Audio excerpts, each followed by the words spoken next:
प्रणाम भैया, सबको प्रणाम। मेरे साथ एक जोरदार नारा आप लोग सब मिलके देंगे। गिरिराज महाराज की जोरदार, गिरिराज महाराज की।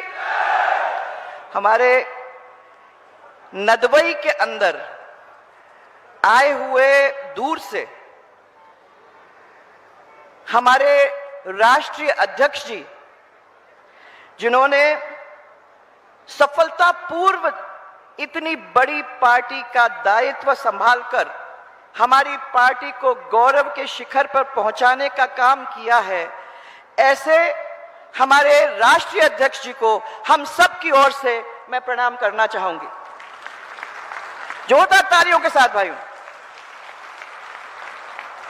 यह सभा हम सब के लिए बहुत ही महत्वपूर्ण है भाइयों, चीज को याद रखने की जरूरत है, क्योंकि मोदी जी की सफलतापूर्वक 9 साल अब पूरे हो गए हैं।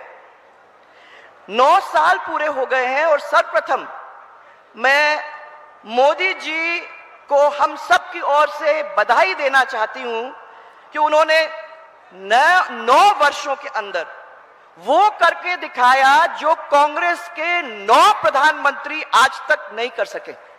इतना जोरदार काम करके यहां दिया है, इतना दमदार नेतृत्व हम सबको दिया है। वो केवल भारत ने नहीं पहचाना इसको दुनिया ने पहचानने का काम किया है, जिसको अभी अभी अमेरिका में जब गए थे उसका आपको देखने को मिला। कहां भारत था और आज कहां भारत हो गया है। आपको याद होगा कि एक समय था जब भारत के बारे में कोई बात करता था तो वो सब कहते थे कि अरे वो गरीब देश। आज भारत का जब नाम कोई लेता है तो सम्मान के साथ भारत का नाम लेता है, क्योंकि हमारे उस प्रधानमंत्री जी ने उस सम्मान को दुनिया के अंदर हमारे देश के सम्मान को ले जाने का काम किया, हमारे देश को सम्मानित करवाने का काम किया है। ये बिल्कुल सही कह रहे थे कुछ दिन पहले, ये पापुआ न्यू गिनी एक छोटा सा देश है, वहां गए थे। उस देश के प्रधानमंत्री ने आके उनके पैर छूने का काम किया। आज तक भारत के प्रधानमंत्री के पैर छूने का काम किसी भी विदेश के मंत्री या किसी की विदेश के प्रधानमंत्री ने आज तक करने का काम नहीं किया है। मोदी जी की सरकार के 9 साल की विकास यात्रा, ये जो काम हुआ है वो जन जन तक पहुंचाया गया है। और 9 साल की मैं 9 महत्वपूर्ण योजनाओं को आपके सामने गिनती करना चाहूंगी आज, क्योंकि इसकी वजह से हम लोग सब जो यहां बैठे हुए हैं और हमारे देश के लोग गौरवान्वित हुए हैं। सबसे पहले अयोध्या का भव्य राम मंदिर, उसे कौन भूल सकता है। ब्रिज 84 कोस, ये ब्रिज 84 कोस बिल्कुल पास में है। आप लोग सब जानते हो कि इसमें हम लोग कितना उसे मानते हैं। पूरे देश के लोग उस राम मंदिर को मानते हैं, जिस राम मंदिर को अब इतने सालों बाद तैयार खड़ा करने का काम मोदी जी ने किया है। जनवरी के महीने में बना हुआ मंदिर, उसमें जाके हम सब दर्शन कर पाएंगे, यह हमें पूरा विश्वास है।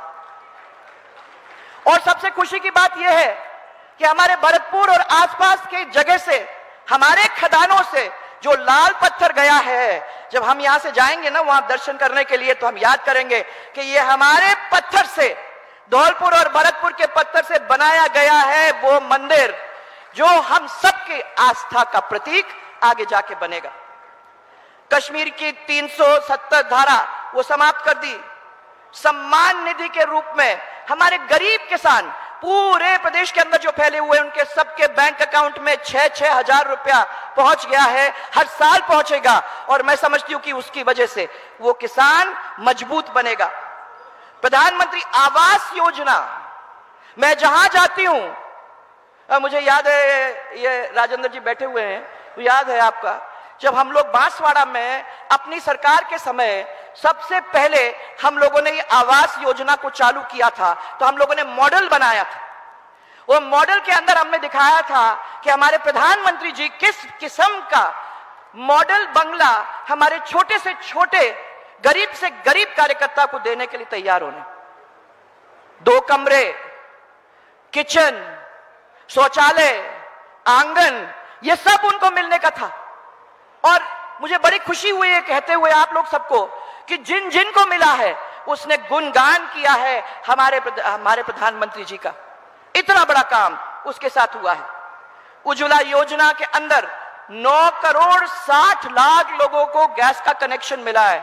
जब शुरू हुआ तो आपको और हमको सबको लगता था कि यह गैस कनेक्शन हम लोगों को कहां मिल सकता है। ये माताएं बहनें आप लोग सब बैठी हो, जब यह गैस कनेक्शन का हमारे सामने आया था तो मैं समझती हूं कि सबसे पहले गरीब महिला है, उन्होंने हमारे प्रधानमंत्री जी को दुआ दी। इसी तरीके से 41 करोड़ रुपए ने जन धन के खातों के अंदर राशि सीधे जाने का काम हमारे प्रधानमंत्री जी ने किया। और उसके साथ साथ गरीब कल्याण योजना, भाइयों 84 करोड़ लोगों को उनने मुफ्त राशन देने का काम किया। इसमें बहुत सारे लोग हैं, इसलिए जोर से ताली बजा के अपन याद करें उस व्यक्ति को जिसने हम तक ये पास पहुंचाने का काम किया है।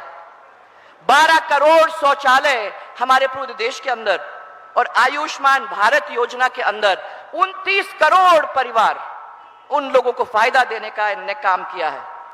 9 महत्वपूर्ण काम तो मैंने आपको खाली गिनाए हैं।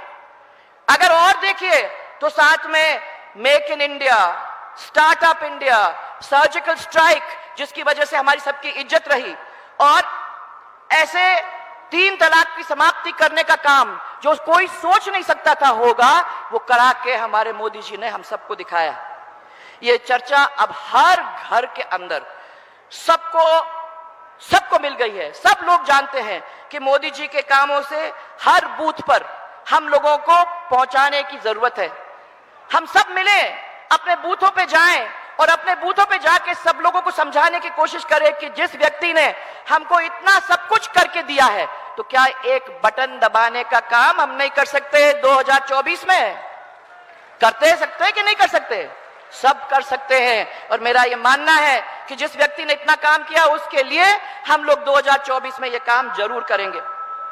परंतु उसके पहले 2023 आएगी। 2023 के अंदर हमारे राज्य का चुनाव, और हमें उनकी याद करने की जरूरत है। जब हम अशोक गहलोत का सोचते हैं, कांग्रेस राज का सोचते हैं, जब वो सब आपके बीच में जाके कहते हैं कि हमने इतने बड़े बड़े काम आपको करके दिखाए, तो आप एक दफा अपने खुद के गिरेबान में झांको। अपने भारतीय जनता पार्टी ने क्या क्या काम किया है वो भी याद अपनी जनता को दिलाने का आप काम करें। याद रखिए, ये हमारी बहुत बड़ी जिम्मेदारी है, क्योंकि इसके ऊपर हमारा चुनाव जीतने का पूरा हमारा वो है। मैं आप लोगों को यही कहना चाहूंगी कि वित्तीय समावेशन हम लोगों के जो ये आपकी बड़ी स्कीम थी, उसमें महिलाओं को भामाशाह योजना के द्वारा सशक्त करने का काम किया था। ये दुनिया के अंदर सबसे बड़ी स्कीम थी उस समय, और हमने महिलाओं को परिवार का मुखिया बनाया, उसके खाते में पैसे डाले और उसको मजबूत करने का काम हम लोगों ने किया। मुफ्त इलाज भामाशाह कार्ड के साथ जुड़ा, आज उसको खत्म कर दिया है। हमारे भामाशाह योजना महिलाओं का उसको खत्म कर दिया है इस अशोक गहलोत ने।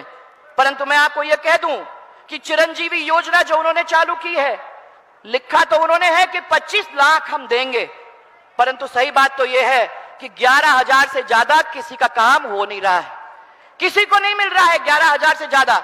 ये कहने की बातें हैं, और मैं समझती हूं ये दिखावा करा के रखा हुआ है। सब लोगों को बता रहे हैं कि हमने बहुत बड़ा काम किया है। सच्चाई है, पहाड़ खुदा और निकली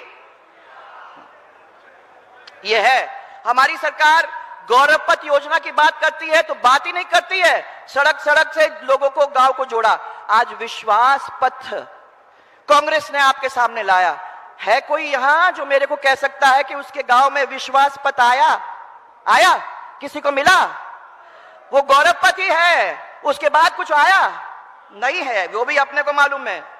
गांव और शहर के बीच विकास की खाई को जो काटने के लिए हमने हर पंचायत में जो सीसी रोड बना के दिए थे, वो आपके सामने आज भी है।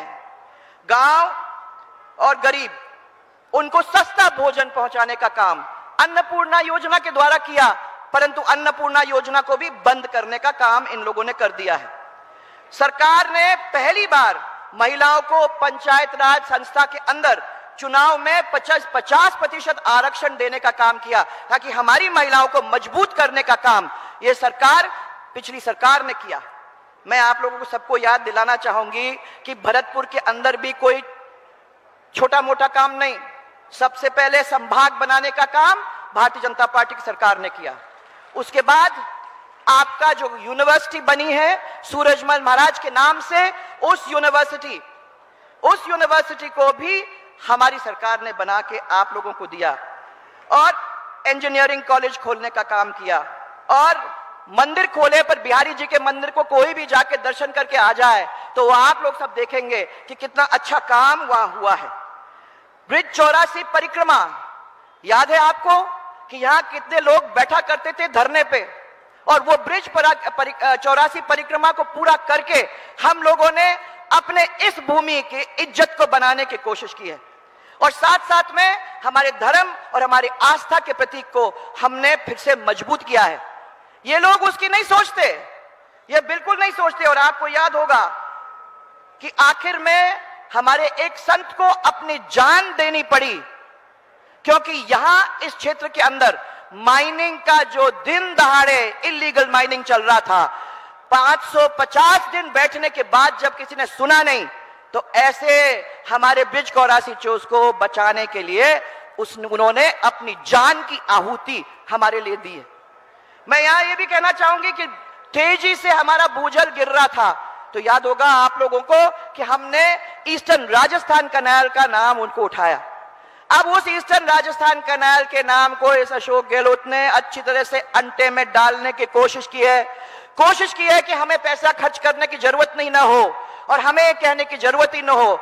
जब भी आपके बीच में आते हैं तो ईस्टर्न राजस्थान कैनाल याद आ जाती है। मैं ये पूछना चाहती हूं कि उन्होंने उस ईस्टर्न राजस्थान कैनाल को बढ़ाने के लिए अभी तक क्या किया है? अभी तक वही काम हो रहा है जो हम लोगों ने अपनी सरकार के टाइम में 1600 करोड़ देके कोटा के अंदर नौनेरा बराज के नाम से काम शुरू करके वहां से इन 13 डिस्ट्रिक्ट्स का काम करने का शुरुआत किया था। क्या किया अभी तक इनने? बात के सिवाय हमको और कुछ देखने को नहीं मिला है। फिर नदवई के अंदर आप देख लो कि नदवई के अंदर क्या क्या काम हुए हैं। 106 करोड़ रुपए की लागत से बाईपास, महाविद्यालय, उज्जैन में तहसील, ऐसे बड़े बड़े काम आपके हुए हैं। नदवई में काम तो मैं मानती हूं कि सरकार ने भी तो किया है, सरकार ने भी काम किया है। हां, यहां के लोगों को पूरी तरह से आतंकित करके छोड़ा है। बताओ मेरे को सब यहां लोग चैन की नींद सो रहे हो क्या? चैन की नींद सो रहे हो क्या? हो ही नहीं सकता। सरकार के लोग जो हैं गनमैन, वो बीच में जा जाके लोगों की बेरहमी से पिटाई कर रहे हैं। कुछ ही दिनों पहले दिन दहाड़े, क्या नाम था उनका, सुधा चौधरी का दिन दहाड़े गोली मार करके निर्मम हत्या कर दी गई। वो आप सबके सामने है। ट्रांसफर कराने में तो बिना पैसे का कुछ होना नहीं है। नदवई में नौकरी करवानी है तो पैसे दो, पैसे नहीं दोगे तो काम नहीं चलेगा। भुगतान नहीं होगा तो काम नहीं होगा, यह भी आपको मालूम है। कदम कदम पे भ्रष्टाचार। मेरे को यहां बताओ, कुछ तो किसान यहां बैठे होंगे, कोई किसान मेरे को बता दे कि जमीन के कागजात के लिए वो पटवारियों के पास या अपने दफ्तर में गया होगा तो क्या बिना पैसे के कागज मिले है? कोई नहीं मिले। हाँ, मुझे मालूम है कि हो ही नहीं सकता। और फिर बाद में आपसे यही पूछना चाहती हूं कि आज के दिन कोई बड़ी योजना है जो इस क्षेत्र के अंदर इन्होंने शुरुआत की है? कोई नहीं है। अभी एक कैनाल अपने भरतपुर वाले, हाँ, अभी एक कैनाल जो भरतपुर के चारों ओर बना रहे हैं, वो चारों ओर बनाने का आप देख लीजिए, जितनी चौड़ाई उस कैनाल की थी, आज उस कैनाल को कम चौड़ाई में काम करके उसको खत्म करना चाहते हैं। और उसकी गंदगी जो निकली है, जो अस्पताल के पीछे ढेरों ढेर खड़ा करके रख दिया है, जिससे लोग बीमार हो रहे हैं, जिसकी बदबू शहर में फैल रही है, यह तो काम हो रहा है, यह काम है। और इसके ऊपर हम लोग उनको वोट देंगे क्या? क्या सोच सकते हो? मुफ्त इलाज कि बात करके चिरंजीवी योजना टोटल फेल, वो आपने देखा हुआ है। अब मैं आपको भैया हूं, हां राजस्थान में हमने बहुत अच्छे काम किए हैं। महंगाई सबसे पहले ऊंचाई के ऊपर है। बिजली की दर कहां से कहां बढ़ गई, आपको फ्री दे दिया है, परंतु फिर भी मैं बताती हूं कि वो ये अशोक गहलोत का काम है। फ्री कहते हैं परंतु बिजली फ्री नहीं है भाइयों। जिधर देखो अराजकता है और हर वर्ग सड़क पे उतर के आ गया है।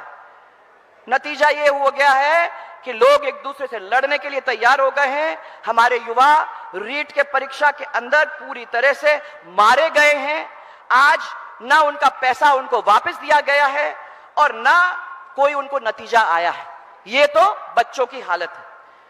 मोदी जी के काम हमारी पूर्ववर्ती सरकार के साथ अगर हम लोगों ने मिला के दोनों काम कर दिए तो मोदी जी की झोली में सबसे पहले तो हम लोगों को राज्य सरकार की चुनाव जिता के देने हैं और उसके बाद हम लोगों को ध्यान देना है कि ये पार्टी वो पार्टी है जो राजनीतिक दल है, दिल जीतने के लिए निकली है।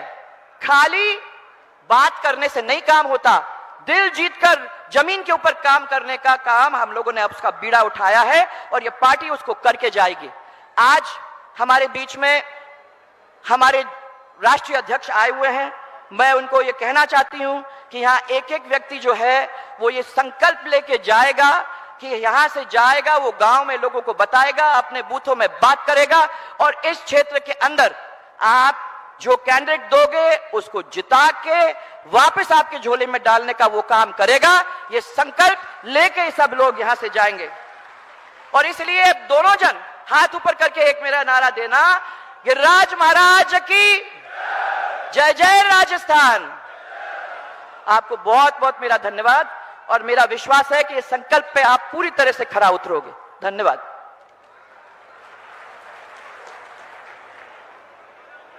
अब मैं आमंत्रित करूंगा जिनको सुनने के लिए हम सब लोग आतुर हैं, इस लोकसभा रैली को संबोधित करने के लिए भारतीय जनता पार्टी के राष्ट्रीय अध्यक्ष आदरणीय जेपी नड्डा जी को जोरदार तालियां बजा के स्वागत करें, अभिनंदन करें। आप लोग इस प्रचंड जनता को चारों तरफ इस सभागार के चारों स्वागत है भाई, स्वागत है,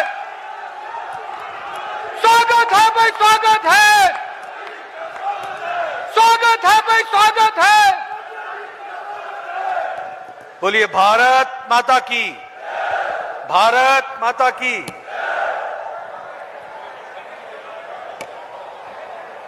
आज के इस कार्यक्रम में मंच पर उपस्थित भारतीय जनता पार्टी के प्रदेश के जुझारू अध्यक्ष सम्मानीय सीपी जोशी जी, राजस्थान की पूर्व मुख्यमंत्री और वर्तमान में हमारी राष्ट्रीय उपाध्यक्ष बहन वसुंधरा जी, हमारे भारत सरकार में मंत्री श्री गजेंद्र सिंह शेखावत जी, नेता प्रतिपक्ष और मेरे वरिष्ठ साथी राजेंद्र राठौर जी, हमारे पूर्व अध्यक्ष और उप नेता सम्मानीय सतीश पुनिया जी, संसद में मेरे साथी श्री किरोड़ीमल जी, मीना जी, श्रीमती अलका गुर्जर जी, हमारी राष्ट्रीय मंत्री, यहां के सांसद बहन रंजीता कोहली जी, हमारे मुकेश धदीज जी प्रदेश उपाध्यक्ष, भजनलाल शर्मा जी हमारे महामंत्री, ऋषि बंसल जी हमारे जिला के अध्यक्ष और हमारे इस क्षेत्र के इतनी बड़ी संख्या में, इतनी विपरीत परिस्थिति में, मूसलाधार बारिश के बीच आप सब यहां पधारे हैं। देवी और सज्जनों और मीडिया के मेरे साथी, प्रिंट मीडिया और इलेक्ट्रॉनिक मीडिया के मेरे साथी, मेरा ये सौभाग्य है कि मुझे रामचंद्र जी के भाई भरत के नाम से इस जगह को जाना गया भरतपुर, ऐसे पावन स्थान पर आने का मौका मिला है। मैं ऐसी भूमि को नमन करता हूं और उनसे आशीर्वाद लेकर बात को प्रारंभ करता हूं। महाराज सूरजमल जी को, जिन्होंने भरतपुर की नींव रखी, उनको भी मैं नमन करके आशीर्वाद लेकर के अपनी बात को प्रारंभ करता हूं। मित्रों, ये राजस्थान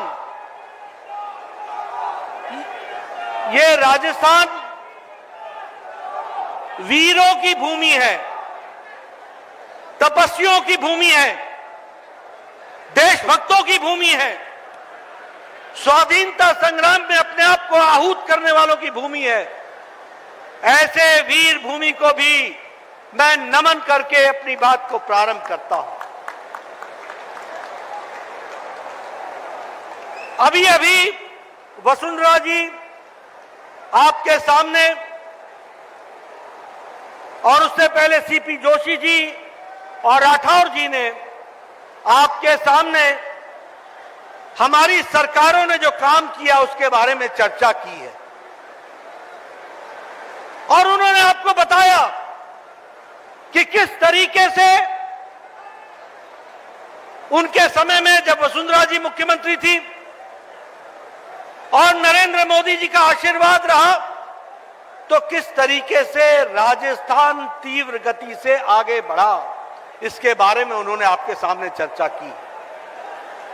मैं एक ही बात कहूंगा कि ये 9 साल आदरणीय मोदी जी के, ये 9 साल बेमिसाल सेवा, सुशासन और गरीब कल्याण के साल हैं। और जब मैं ऐसा कहता हूं तो मैं आपको सिर्फ यह भी कहना चाहता हूं कि मोदी जी ने सिर्फ सरकार ही नहीं चलाई, मोदी जी ने सिर्फ देश को आगे ही नहीं बढ़ाया, मोदी जी ने देश की राजनीति की संस्कृति को बदल डाला। इस बात को भी हमको ध्यान में रखना है। आज राजनीति की संस्कृति बदल गई। आज उन लोगों को खतरा हो गया जो पार्टियों के नाम पर अपने वंशवाद को चला रहे थे और पनपा रहे थे। आदरणीय प्रधानमंत्री जी ने वंशवाद को समाप्त करके विकासवाद को आगे बढ़ाया और आम आदमी को आगे ले जाने का काम किया। प्रधानमंत्री मोदी जी ने वोट बैंक की राजनीति, तुष्टीकरण की राजनीति, मेवा बांटने वाली राजनीति और मेवा खाने वाली राजनीति से देश को निकाल करके सेवा की दृष्टि से विकास को आगे बढ़ाने का काम किया, तो मोदी जी ने किया। इसीलिए आज राजनीति की संस्कृति बदल गई है। मैं बड़े स्पष्ट शब्दों में कहना चाहता हूं, आप देश की तस्वीर देखो, आप देश की तस्वीर देखो, कहां कहां वंशवाद ने अपने आप को फैला लिया। भारतीय जनता पार्टी को छोड़कर कोई पार्टी वंशवाद से अछूती नहीं रह गई, कोई पार्टी नहीं रह गई। ये अकेली भारतीय जनता पार्टी है जहां साधारण परिवार से आकर कोई राष्ट्रीय अध्यक्ष बनता है, कोई प्रदेश अध्यक्ष बनता है और कोई भारत का प्रधानमंत्री नरेंद्र मोदी बनता है। इस बात को भी हमको समझना चाहिए। आप देखिए जम्मू कश्मीर में बीजेपी का किसके साथ झगड़ा है? National conference, Omar Abdullah, Farooq Abdullah. PDP किसकी थी? मुफ्ती मोहम्मद सईद और महबूबा मुफ्ती। पंजाब में किससे झगड़ा है? शिरोमणि अकाली दल, परिवार की पार्टी। हरियाणा में कौन सी है? परिवारों की पार्टी। उत्तर प्रदेश 24 करोड़ का प्रदेश है, लेकिन बीजेपी का लड़ाई किसी एक परिवार की पार्टी से है। समाजवादी पार्टी, अखिलेश की पार्टी। बिहार में हम किससे लड़ रहे हैं? आरजेडी, लालू, तेजस्वी, तेज प्रताप, मीसा, ये सब परिवार की पार्टी। बंगाल में हम कह रही लड़ाई किससे है? ममता, अभिषेक उसका भतीजा। उड़ीसा में हमारी लड़ाई किससे है? नवीन बाबू, बीजू पटनायक। आंध्र प्रदेश में हमारी लड़ाई किससे है? वाईएसआर कांग्रेस, परिवार की पार्टी। तेलंगाना में हमारी लड़ाई किससे है? केशव चंद्रशेखर राव, परिवार की पार्टी। पिता चीफ मिनिस्टर, बेटा मंत्री, बहू एमपी बनने के लिए आतुर, पोता तैयार हो रहा है चुनाव लड़ने के लिए। डीएमके से हम कहां लड़ रहे हैं? तमिलनाडु में कौन है? पहले करुणानिधि, आज स्टालिन। महाराष्ट्र में हम किससे लड़ रहे हैं? शिवसेना उद्धव ठाकरे की, उद्धव और उनका बेटा। एनसीपी, शरद पवार, उनकी बेटी। ये सब परिवार की पार्टियां हैं। अगर कोई प्रजातंत्र में पार्टी है तो वो भारतीय जनता पार्टी है। कांग्रेस पार्टी भी अब परिवार की पार्टी बन गई है। मां सोनिया, बेटा राहुल, बेटी प्रियंका, बाकी सबकी छुट्टी, सबकी छुट्टी। ये परिवार की पार्टियां बन गई। इसलिए मोदी जी ने वंशवाद से देश को विकासवाद की ओर ले गए। इसको हमको समझना चाहिए। दूसरी बात, भारत को उन्होंने मजबूत किया। भारत को कैसे मजबूत किया?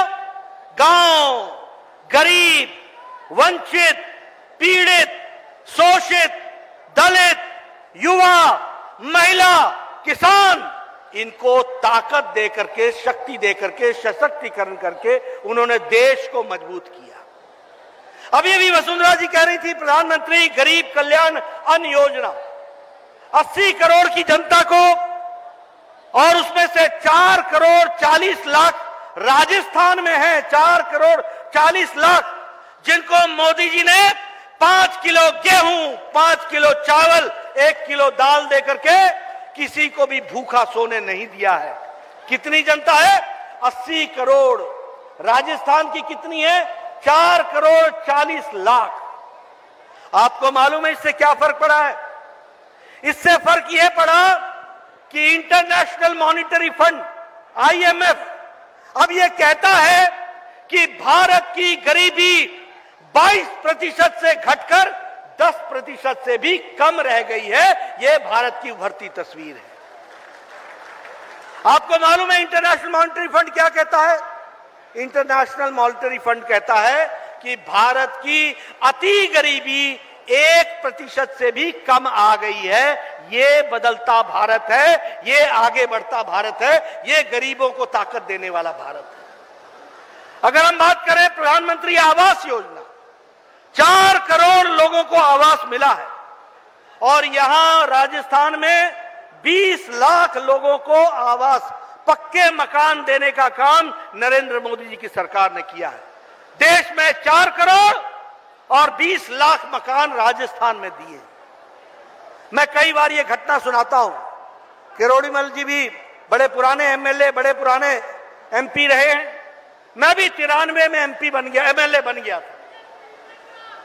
93 में जब मैं MLA था तो मेरा BDO, ब्लॉक डेवलपमेंट ऑफिसर, मेरे पास आके बोलता था कि नड्डा साहब आपको खुशखबरी सुनानी है। मैंने कहा सुनाओ। तो कहता था कि आपको एक पंचायत में एक इंदिरा आवास योजना का घर मिला है। एक पंचायत में एक। मेरी 22 पंचायतें थी, यानी 22 घर। तो मैं कहता था उनसे कि भैया ये इंदिरा आवास योजना अपने पास ही रखो, मैं नहीं बांट पाऊंगा। एक अनार 100 बीमार मैं कहां से बांटूंगा? तुम बांटो, हम तो नहीं दे बांट सकते। लेकिन आज मोदी जी हैं तो 4 करोड़ पक्के घर बन करके तैयार होते हैं और आपको दिए जाते हैं। ये अंतर बनता है। मित्रों, आयुष्मान भारत, ये हमारे जितने भी प्रथम पंक्ति में बैठे हैं, ये सब एमएलए एमपी हैं और रहे हैं। आप पता कीजिए, आज से 10 साल पहले हमारी स्थिति क्या होती थी। हम लिखते थे, प्रधानमंत्री जी इसका बाईपास होना है, ये मेरे गांव का, मेरे इलाके का गरीब व्यक्ति है, ये इलाज के लिए इसको पैसे नहीं है, 2 लाख रुपए इसको कृपया देने का आप अनुशंसा करें। मुख्यमंत्री जी इसकी किडनी का ऑपरेशन होना है, इसको 5 लाख रुपए चाहिए, कृपया आप इसकी अनुशंसा कीजिए। और मुख्यमंत्री हमको 1.5 लाख 2 लाख दे देते थे। अब 5 लाख के जहां चाहिए वहां 1.5 लाख लेकर के हम करेंगे क्या? लेकिन आज नरेंद्र मोदी जी ने 50 करोड़ लोगों को, 10 करोड़ 74 लाख परिवारों को हर साल गंभीर बीमारियों से लड़ने के लिए 5 लाख रुपए का हेल्थ कवर दिया है। 5 लाख रुपए का हेल्थ कवर दिया। और ये हेल्थ कवर, याद रखना, ये हेल्थ कवर जाति के आधार पर नहीं है, ये गरीबी के आधार पर है।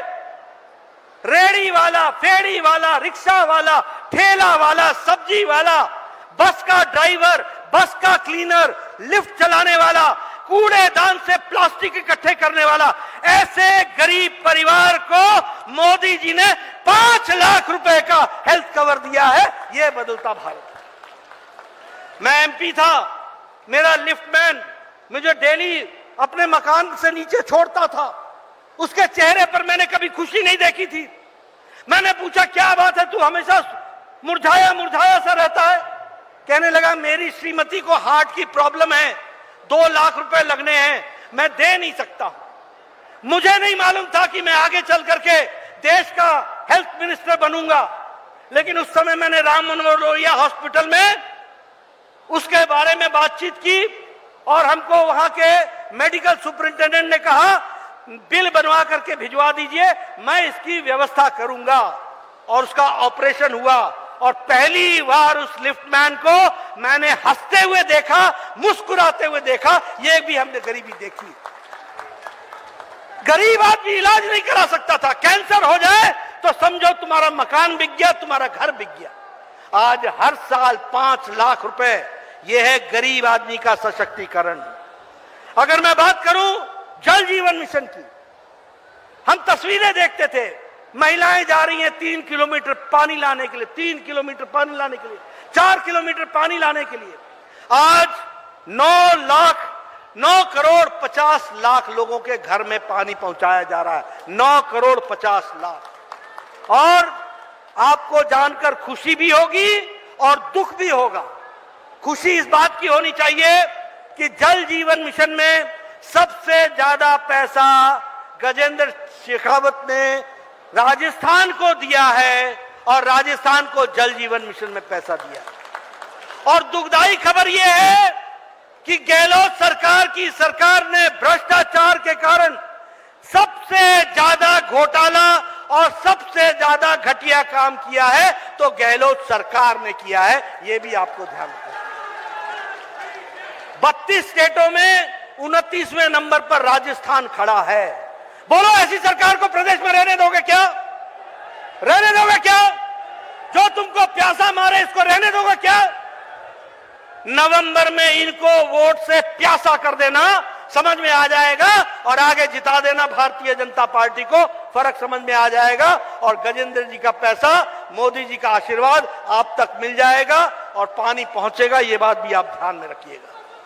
मित्रों, प्रधानमंत्री किसान सम्मान निधि 10 करोड़ 78 लाख 11 करोड़ लोगों को 2000 रुपए हर चौथे महीने मिल रहा है और डायरेक्ट मिल रहा है। कोई बिचौलिया नहीं, कोई बीच में नहीं।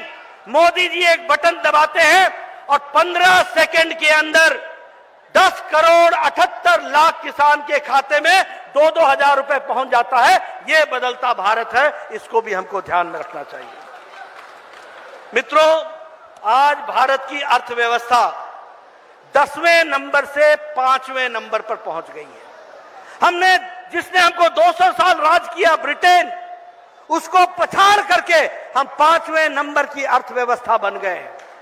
और मोदी जी पर आशीर्वाद रखिएगा, बहुत जल्द आने वाले समय में भारत 3रे नंबर की अर्थव्यवस्था बनेगी, आगे बढ़ करके आएगी, यह भी हमको ध्यान रखना। मोबाइल आपके पास, सबके पास मोबाइल है, आप फोटो खींचते हैं। 9 साल पहले 92% मोबाइल, 92% मोबाइल विदेश से बन करके आता था, चाइना से बन के आता था। आज 97% मोबाइल भारत बना रहा है, भारत में मोबाइल बन रहा है। और इसको भी समझिए, एप्पल भी अब यहां बनने लग गया है। ऑटोमोबाइल की मार्केट में हम 3रे नंबर पर हैं, स्टील के मैन्युफैक्चर में हम 2रे नंबर पर हैं। हर दृष्टि से हम विकास कर रहे हैं। खिलौने बनाने वाले में हम 3 गुना हमने अपना एक्सपोर्ट बढ़ा दिया है। इलेक्ट्रॉनिक गुड्स में हमारा एक्सपोर्ट बढ़ गया है। फार्मास्यूटिकल में हमारा एक्सपोर्ट बढ़ गया है। दवाई बनाने में दुनिया की डिस्पेंसरी भारत बन गई है। आज इस बात को भी हमको समझना चाहिए, यह बदलता भारत है। इसलिए आर्थिक जगत की बात करो, सशक्तिकरण की बात करो, विकास की बात करो, कोई भी बात करो, भारत हमेशा आगे चल रहा है। आपको जानकर खुशी होगी कि डायरेक्ट बेनिफिट ट्रांसफर, सीधा पैसा लाभार्थी के खाते में जाए, आपको जानकर खुशी होगी 22,50,000 करोड़ ये पैसा ट्रांसफर हुआ है। और 2.5 लाख करोड़ रुपए जो बीच में बिचौलिए खा जाते थे, उसको बचाने का काम मोदी सरकार ने किया है। अभी अंतर्राष्ट्रीय जगत की बात हो रही थी। आप देखिए, अंतर्राष्ट्रीय जगत की बात करूं तो कोई कहता है Modi ji you are the boss, Modi ji you are the hero. कोई बोलता है आई एम योर फैन, कोई बोलता है बदलने के सबसे बड़े नेता है तो वो आदरणीय मोदी जी है जो देश में बदलाव लाते हैं, ये बात कही जाती है। लेकिन जब मोदी जी की तारीफ दुनिया में होती है और दुनिया के लोग मोदी जी के बारे में तारीफ करते हैं, तो यहां कांग्रेस के पेट में मरोड़ होता है। दुनिया तारीफ करती है। ऑस्ट्रेलिया का प्राइम मिनिस्टर कहता है Modi you are the boss. Elon Musk बोलता है आई एम योर फैन। कोई बोलता है यू आर दी हीरो। और यहां कांग्रेस को पेट में मरोड़ होती है। वो क्या बोलते हैं? मोदी बिच्छू है, मोदी जी सांप हैं, मोदी जी नीच हैं, मोदी जी चाय बेचने वाला है। और वो जितना ये कहते हैं, 140 करोड़ की जनता मोदी जी को आशीर्वाद देने के लिए तैयार होती है और आगे बढ़ती है। इस बात को हमको समझना चाहिए। यह है फर्क। लेकिन कांग्रेस पार्टी का जो हाल है वो आपने देखा। अभी देखिए दुनिया में, मैं आपको उदाहरण देता हूं। अभी अमेरिका गए थे मोदी जी। समझौता किस बात का हुआ? कि हम स्पेस में इकट्ठा काम करेंगे। समझौता किस बात का हुआ? कि क्रायोजेनिक इंजन भारत में बनेंगे। समझौता किस बात का हुआ? कि टेक्निकल सपोर्ट हमको आपस में हम करेंगे। यही जब भारत का प्रधानमंत्री पहले जाता था तो चर्चा क्या होती थी? टेररिज्म, पाकिस्तान, हमारा झगड़ा, और वो अंपायर बनते थे। आज कोई पाकिस्तान की चर्चा नहीं करता। भारत भारत है, पाकिस्तान जहां खड़ा है वो आपको मालूम है। ये कांग्रेसी अनपढ़ महंगाई की बात करते हैं। खाने की सामग्री में महंगाई भारत की 2.7% है, 2.7। पाकिस्तान 48.75 है, अमेरिका 5.4 है, यूके 8% के लेवल से महंगाई हो रही है, रशिया 11% से महंगाई हो रही है, जर्मनी 9% से महंगाई बढ़ रही है, और भारत 2.7 पर खड़ा है। यह हमको समझना चाहिए। यह भारत का विकास की कहानी है। इसलिए हर दृष्टि से देखिएगा, विकास ही विकास। अब आप राजस्थान की बात लीजिए। बताइए यहां नेशनल हाईवे बन रहे हैं कि नहीं बन रहे हैं? नेशनल हाईवे बन रहे हैं कि नहीं बन रहे हैं? बन रहे हैं कि नहीं बन रहे हैं? मोदी जी ने वो 10वां तक, 200 तक वो सड़क 6 लेन बना दी कि नहीं बना दी? बना दी कि नहीं बना दी? उससे बताइए, बूंदी से लेकर कोटा से लेकर हमारे दौसा से लेकर के सबको लाभ हुआ कि नहीं हुआ? सबकी जमीनों के दाम बढ़ गए कि नहीं बढ़ गए?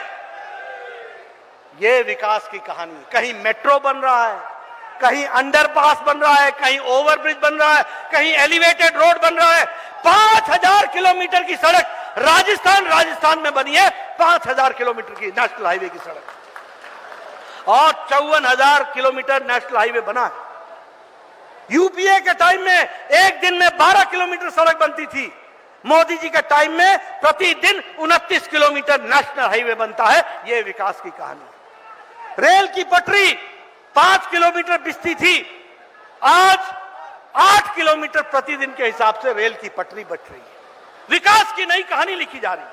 यहां भरतपुर में आया हूं, मुझे खुशी है।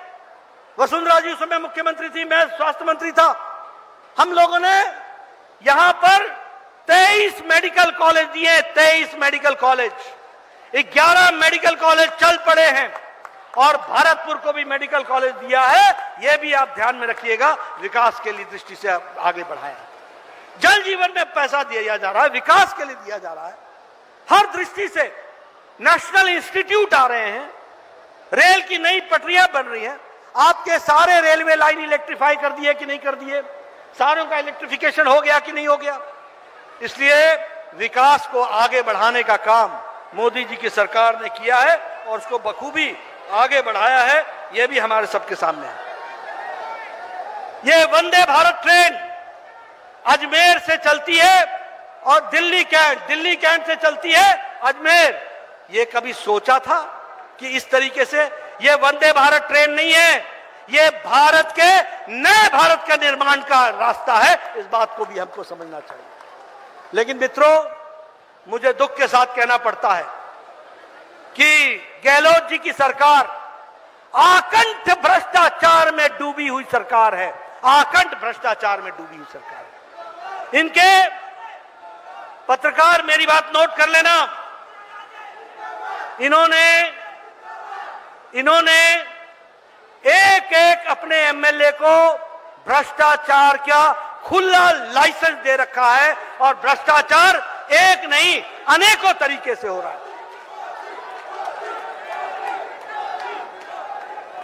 आप बताइए, आपके यहां कोई काम बिना भ्रष्टाचार के हो सकता है क्या?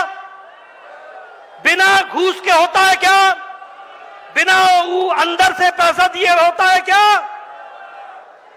यह अखंड भ्रष्टाचार में डूबी हुई सरकार है।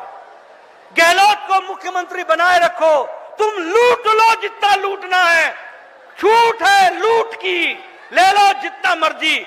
यह है गहलोत का प्रिंसिपल, आकंठ भ्रष्टाचार में। दूसरी बात, कानून भी एक जैसा नहीं है, कानून भी अलग अलग है। अगर कोई हिंदुओं का त्योहार होता है तो अलग तरीके से देखा जाता है, अगर कोई त्योहार दूसरे मजहबों का होता है तो अलग तरीके से देखा जाता है। ये गहलोत सरकार का तुष्टीकरण का नतीजा है, तुष्टीकरण का नतीजा है। और सबसे बड़ी बात, आप बताइए, इसी जिले की मंत्री का पति दुष्कर्म के केस में फंसा है कि नहीं फंसा है? फंसा है कि नहीं फंसा है? इसी जिले का है ना वो मंत्री, उनका हस्बैंड, उनका शौहर दुष्कर्म के केस में फंसा है कि नहीं? अपहरण में फंसा है कि नहीं? गहलोत सरकार ने उसको बचाने की कोशिश की है कि नहीं? यह है भ्रष्टाचार को साथ देने वाला और कानून व्यवस्था को ध्वस्त करने वाली गहलोत सरकार। आप इसको समझ करके रखिएगा। मैं यह भी आपको बताना चाहता हूं, नेशनल क्राइम रिपोर्ट जो ब्यूरो रिपोर्ट है, एनसीआरबी जो है, एनसीआरबी के तहत रेप में, दुष्कर्म में राजस्थान नंबर 1 पर खड़ा है, नंबर 1 पर। ऐसी आज स्थिति आकर के खड़ी है। महिलाओं का कहीं भी सुरक्षित नहीं है, महिलाओं की कोई सुरक्षा नहीं है, और सिर्फ परिवारों को बचाने के लिए वोट की खातिर काम कर रहे हैं। मित्रों देखिए, देखिएगा एक बात, आप अगर आरजेडी को वोट देते हैं तो आप लालू के परिवार को वोट देते हैं। आप अगर समाजवादी पार्टी को वोट देते हैं तो आप अखिलेश के परिवार और उनके बच्चों के लिए वोट देते हैं। अगर आप उद्धव ठाकरे शिवसेना को वोट देते हैं तो आप उद्धव ठाकरे के परिवार को परवरिश करने के लिए वोट देते हैं। आप अगर एनसीपी को वोट देते हैं तो शरद परिवार के परिवार को फलने फूलने के लिए वोट देते हैं। आप अगर ममता को वोट देते हैं तो आप ममता के परिवार को, उसके अभिषेक भतीजे को फलने फूलने के लिए और भ्रष्टाचार करने के लिए वोट देते हैं।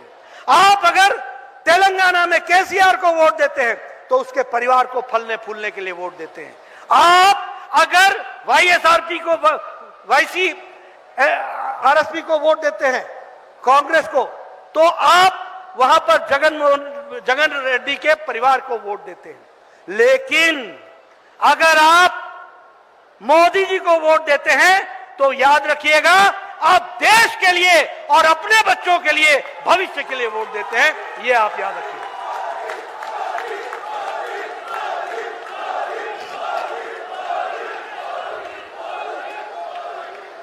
इसलिए मैं आपको ये कहने आया हूं, बताइए, देश में मोदी जी के नेतृत्व में सरकार मजबूती से चल रही है ना? आपका विकास कर रही है ना? मोदी जी के विकास के पैसे को नीचे आने में गहलोत का भ्रष्टाचार चल रहा है ना? इस भ्रष्टाचार को मिटाना है ना?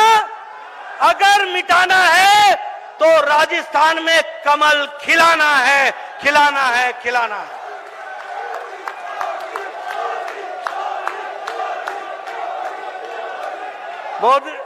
मित्रों, आपका ज्यादा समय न लेता हुआ फिर से 9 साल बेमिसाल सेवा, सुशासन और गरीब कल्याण, इसके लिए समर्पित है। आपने मेरी बात सुनी, बहुत बहुत धन्यवाद।